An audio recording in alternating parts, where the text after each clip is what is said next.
Welcome to the Raising Confident Girls podcast, your guide to raising strong, confident daughters. I'm Melissa Jones, the founder of Girls Positivity Club and a teacher for over 20 years.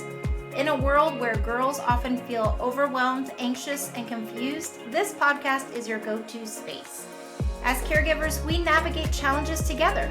I founded Girls Positivity Club to provide a place where you belong and get the tools to face today's hurdles. Consider this your regular check-in with a trusted friend, offering insights and practical tips for meaningful conversations. I'm here to help you feel confident on this journey of raising a generation of empowered girls.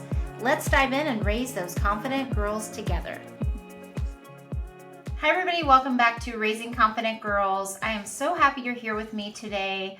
It is, if you were listening to this in real time, it is summertime in the States, and it feels really good because we finally are getting that warm weather. And with that warm weather can come some challenges for parents when kids are out of school, especially with our daughters, and that is to manage screens. Now, this isn't only a time when there are breaks or there are long periods of time off, but it does add a certain level of challenge when it comes to helping our daughters monitor their screen time in positive ways and healthy ways, and for us to do that too. And really, I think this is something to be mindful of any time of year, whether you're in a different country where your kids are still in school or, whatever the case may be. This is always going to be something that we all have to manage because we are living in a digital age. And as much as a lot of us would like to say, oh, well, I'm just going to take everything away and we're just going to go off the grid and just be screen free as a family.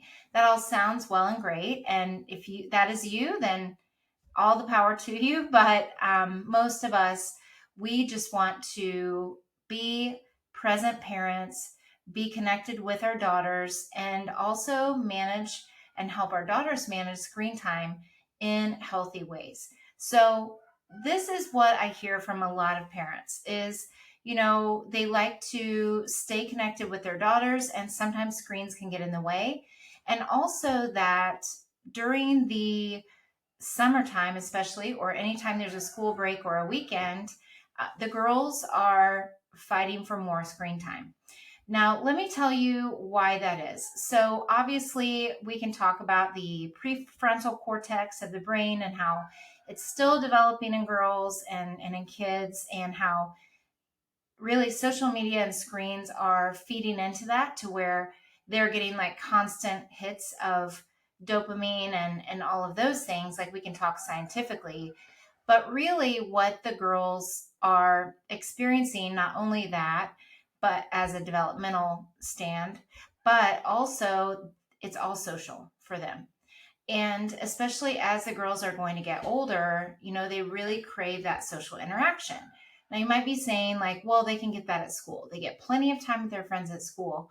And I would agree with that to a point. However, in school, there isn't a lot of time for social interaction. So you might say, well, what about recess or what about lunch? Yes, those are times that you can do that, but it is very limited time. And a lot of times the girls have a very set amount of time that they can eat and talk. And a lot of schools don't have recess, especially in the upper grades. But if they do have recess, again, they do have time, but a lot of times people are kind of scattered around and they may not get that interaction with the people that they really want to be with. So when I taught elementary school, so for those of you who don't know, I was a teacher for over 23 years, and I would see friends who were really good friends who were inseparable at recess. And then I would see friends who were really good friends who would separate. And here's why. They would want to do different activities at recess. So you may say, well, you saw her at recess today. I know you hung out. They might have, but if one is wanting to do one activity and one is wanting to do something different, there's a very good chance that they had very little interaction besides saying hi and doing a quick check-in, because they also crave that physical release of either playing or, swinging or playing a sport, make-believe. I saw a lot of make-believe play during recess. And we take for granted that they're going to have all this time to have that social need met. And especially, like I said, as they get older, I will say, I will side with the girls in this, that they really don't get a lot of time to just freely interact with their friends. In class is not the time. I mean, it's very structured. And even if there's group work time, the teachers are really monitoring that they're staying on task, which fair enough. I mean, I get that. They've got to get their work done. But, that's one reason that group chats are really popular, especially with that preteen age and older. Also, FaceTiming is so popular because they're feeling like they can breathe and just talk and be together. And what I hear from some parents too is, well, my daughter is FaceTiming with her friends and they're doing nothing. Like they're literally watching a movie together and they'll have their phone on FaceTime, but they're not actually interacting. So that also happens. So it's kind of like if you think about your daughter when they were younger, like parallel play, when they would play beside her, another girl or another child, and they weren't really interacting, but they were still doing that parallel play. It's kind of like that as they get older, in my opinion, is they're wanting to still be together and watch a movie or do something where they're, painting together or something like that, but in their own home. But they still feel connected because they're on the FaceTime with each other. So ideally, they would be interacting and not just having it on, while they're both passively doing something, because that's something that I would talk with your daughter about, like if that's happening. But it is a very big part of their social life, especially as they're getting older. And like I said, there's limited time. And they feel like if they're not on their phone or connected in some way digitally, that they are going to lose friendships. Now, we know that that's not true. And it's, a very intentional conversation to have with your daughter.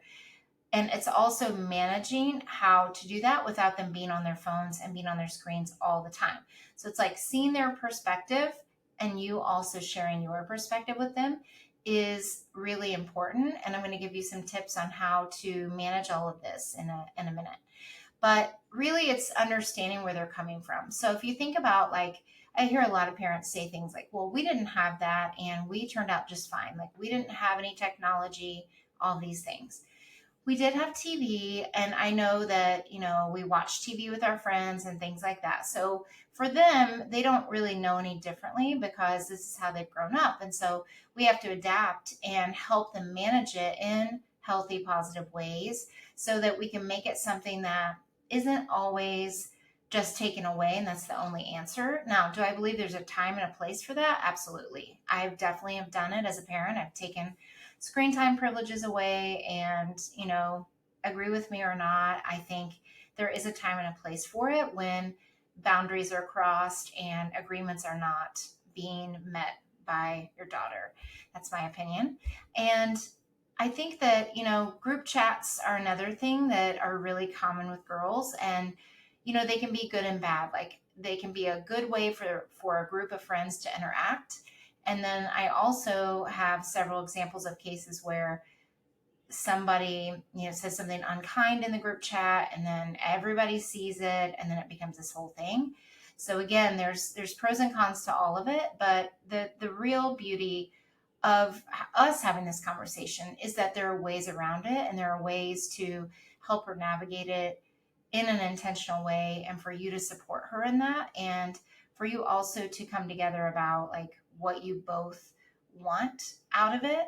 And I think you might be surprised. I had a girl a couple weeks ago who said she didn't mind the break from screens because it allowed her just to be free and to explore other things. So I think we all assume that every kid who is allowed to use, screens in some way, especially phones, is addicted to it. And that can be the case. But I think with clear limits in place, it can be a really manageable thing to do. And there's always going to be a case where boundaries are crossed. There might be a week where they're on it more than you like.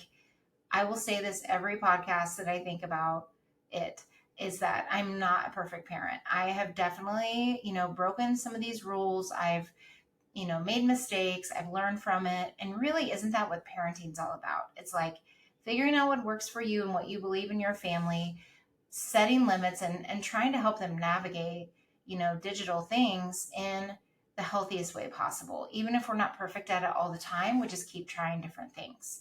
So you might be saying, like, okay, Melissa, that's all well and great. Like, you're telling me all these things. I get it. I know, especially during summertime, they will have extended periods of time where they'll want to be more on screens, either watching movies, maybe playing educational games, which is one of those blurry areas because it's like, oh, well, they're learning while they're doing it. Or they're watching YouTube videos that are actually educational. So it's seeing it for both ways. But there are also things that are not educational, and you have to decide, what is it that you value in your family and what is it that you allow and don't allow them to watch and do.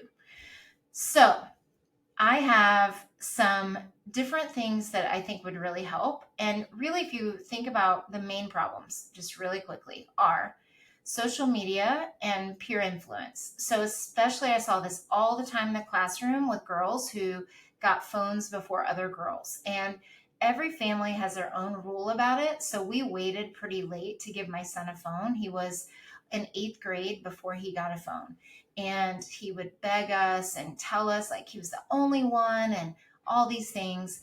And honestly, I think we could have even waited longer, but we did cave and got him a phone, in middle school. And I do know when I taught elementary school, there are kids that are as young as third grade, second grade that have phones. And I'm talking about smartphones that can do all the things.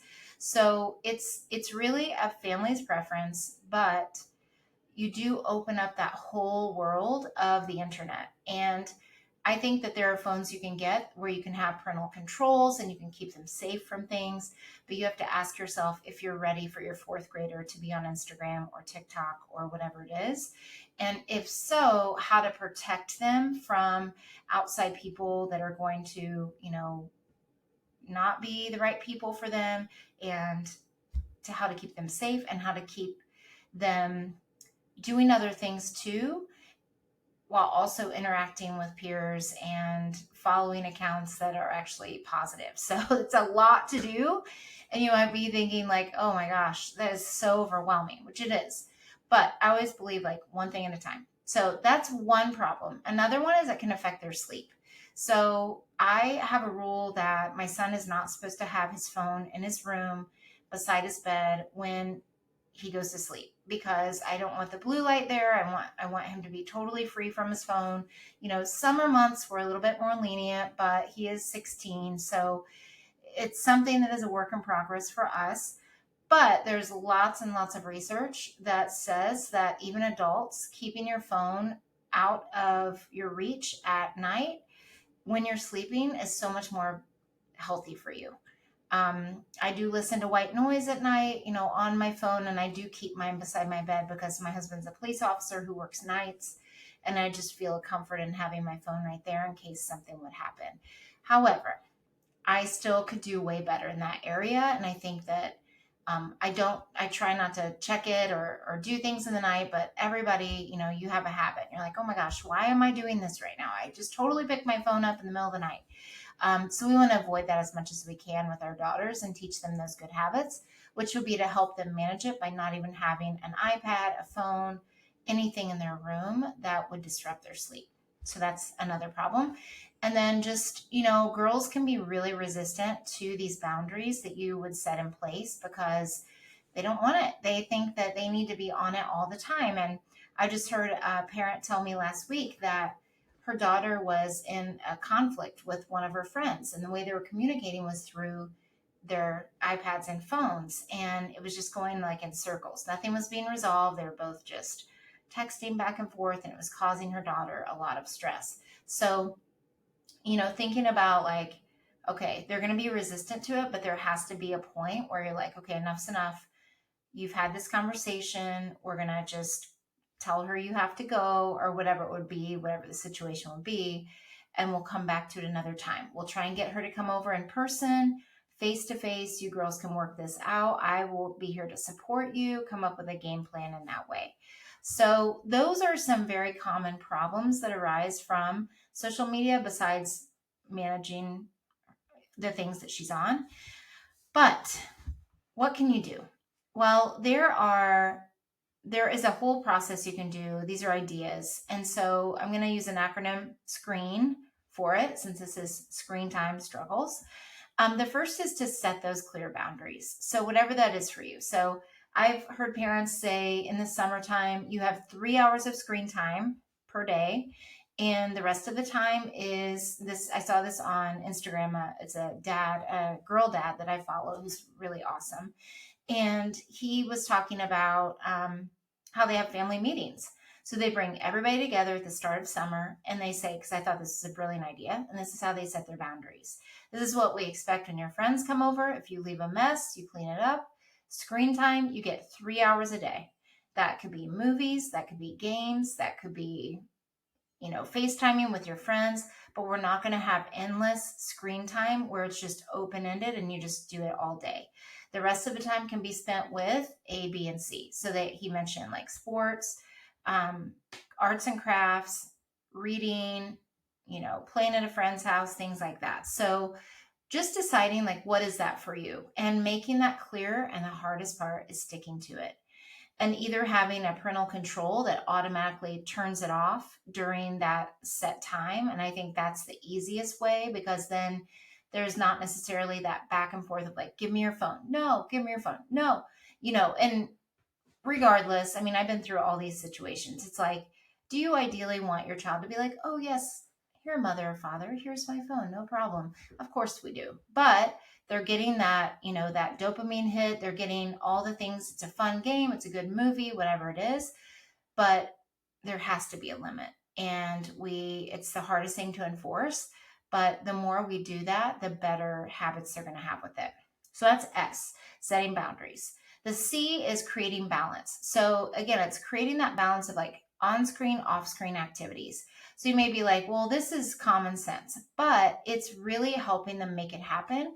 And what I would do is brainstorm some ideas of ahead of time before you even enforce this, of like, okay, let's make an I'm bored list. This is kind of like in the classroom where you do like a fast finisher. Like if a kid finishes their work fast, here are good choices of what you can do afterward.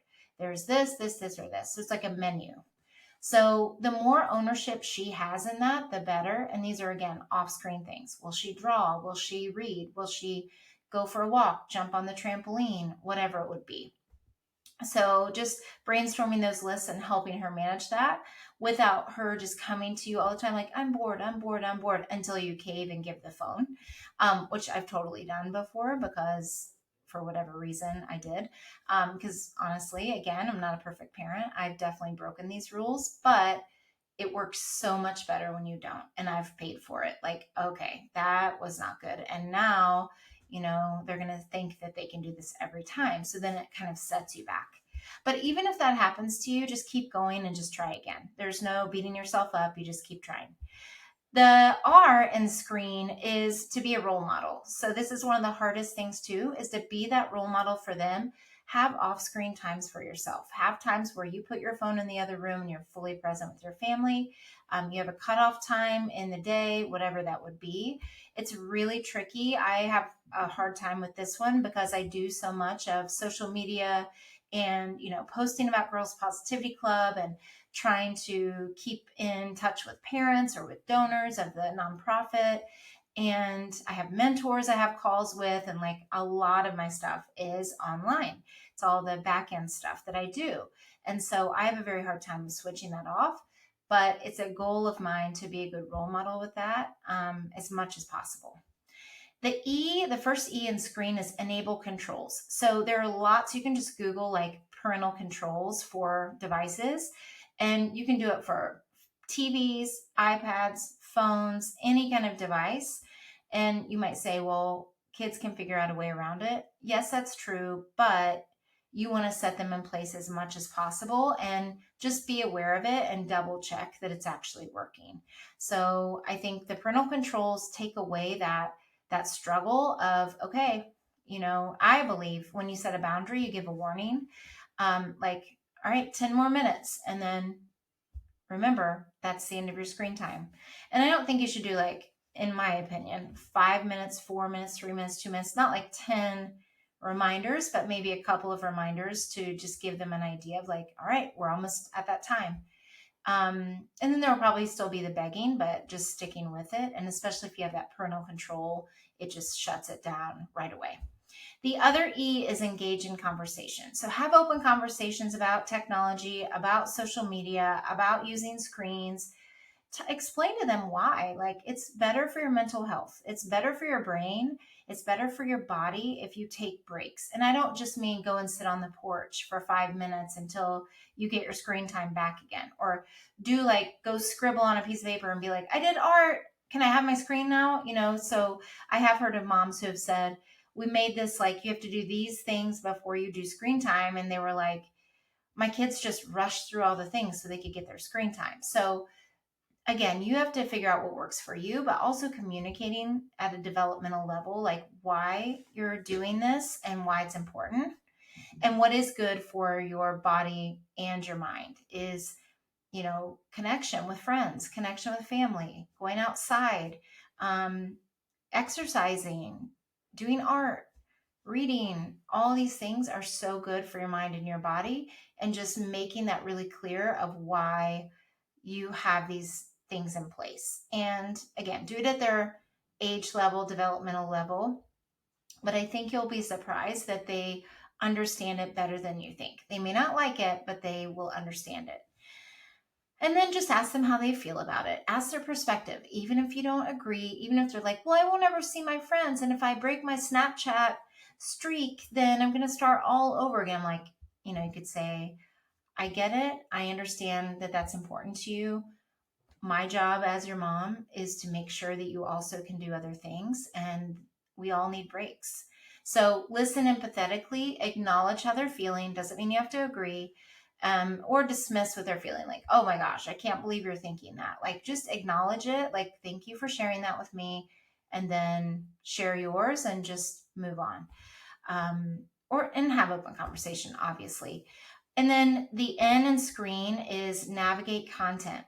I think we make an assumption that girls know how to navigate all the apps and all the tools. And really, it's sitting beside her and showing her how to follow positive things, how to navigate like the algorithm. If you go to weight loss videos, the algorithm is going to show you more of that. Or whatever you go to, you're going to see more of that. So if you want to see funny dog videos, yes, you can definitely follow accounts of dogs because they just bring you all kinds of joy. But if you accidentally tap on something, it will probably show you more of that. So just showing her how to manage. And then I always like to say, who is someone who's going to uplift you that you'd like to follow? This could be someone they look up to in sports. This could be a motivational speaker. It could be positive quotes that make them feel happy. And then how can you learn from someone? So what's something that you could learn by following these accounts? There are lots of really good art accounts, cooking, all kinds of things. And really, it's just teaching her how to navigate the mute button, the unfollow, how to report people, when you would report, not just when you get mad at a friend. If somebody approached them and wanted, to talk to them and they didn't know the person, it seemed like an adult or as a kid they didn't know and they were asking personal questions, like what are those red flags and ways that you would notice and report? And it also could be a bot, like how to show them how to identify bots, like normally talk in long paragraphs like this, or it'll sound like this maybe. So just having those conversations with them and educating them about it. And if you aren't sure, you could learn about it together. But I think, really it's about teaching her also, when you follow someone, how do they make you feel? Do they make you feel inspired? Do they teach you something? Do you find yourself comparing your life to their life? Teaching them about that highlight reel of everybody who posts online. Most people are only showing their highlight reel. They're only showing their positive things, their accomplishments. Look at my cute new outfit. Now, you don't know what's going on really in their lives. They could have had a horrible day, but they wanted to show, the outfit they have on, or they might be struggling with something that they're not sharing about. And it doesn't mean that it's bad if they avoid that. It's not like they're hiding something, but just making them aware that if someone's life looks perfect online, chances are it's really not. It doesn't mean they have a terrible life, but chances are there are more things going on than what they're actually showing. And it's okay if you follow someone and they bring you joy because of their life looking a certain way. But it doesn't mean that your life is less because of what these other people are doing. And teaching her that if anyone ever makes them feel like that they can unfollow or they can mute, and the person won't even see it. They won't even notice that they've done it. So those are the screen tips that I have for you. And there are lots more, but I thought I didn't want to overwhelm you with a lot of ideas. But maybe try one of these and think about what's the easiest one I could do? Okay, maybe it's the parental controls. Maybe it's set a boundary. And maybe if your daughter is used to having unlimited screen time, taking it all away right away is going to be really hard and a very drastic change. So you can also do it in smaller increments where it's not so dramatic and drastic, and then just easing into that time that you're comfortable with of them spending. And if they're throwing huge tantrums when you take it away or you set those boundaries, then it's definitely a sign that they're having a problem regulating it.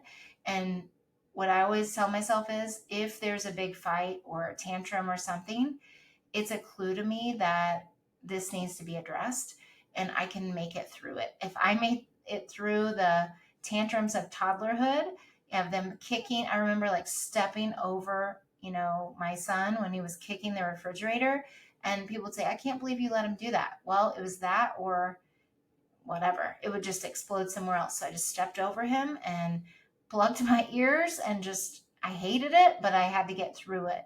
So it's kind of like that with the screens too. Sometimes they're going to throw a tantrum and we have to just stick with it. It's going to be really hard, but you can do it, and they're going to be better for it in the long run. So they're going to have better social skills. They're going to have better balance. They're going to have better habits as adults. They're going to feel better mentally, and they're going to physically, hopefully, be going outside more or doing more active things. And it'll improve their interactions in real life. Now, I will tell you that I know girls that have met friends that they met, through another friend, and they'd never seen them face to face in a safe way. I don't mean like a stranger who contacted them, but maybe another friend who lives in a farther away place introduced them, they became friends, and then hadn't met in real life. That happens too. Just monitor and be aware of that. And then those girls ended up meeting in real life and becoming real life friends too. So there are always ways, and technology isn't always bad. We just have to figure out how to manage it. And I know as adults we're navigating it, and for our girls too. So I hope this was helpful. The biggest compliment you can give is to share this with another parent of a girl. That would mean the world to me if you share this with someone that it could help. And as always, keep raising those confident girls, and send me a message if you have ideas for shows a topic that you would like me to cover at girlspositivityclub.com. And I always appreciate those 5-star reviews. And until next time, have a great rest of your week. Thanks for joining another empowering episode of the Raising Confident Girls podcast. Share today's insights with caregivers and friends, building beautiful relationships with strong girls. Hit subscribe so you never miss an episode. We're not just a podcast, we're a community. Follow Girls Positivity Club on social media for more empowering content on Instagram, Facebook, TikTok, and YouTube. This podcast empowers you, supporting incredible girls. Let's create strong, beautiful relationships with the girls in our lives. I appreciate you listening today. Stay confident, stay connected. Until next time, keep raising those confident girls. You've got this.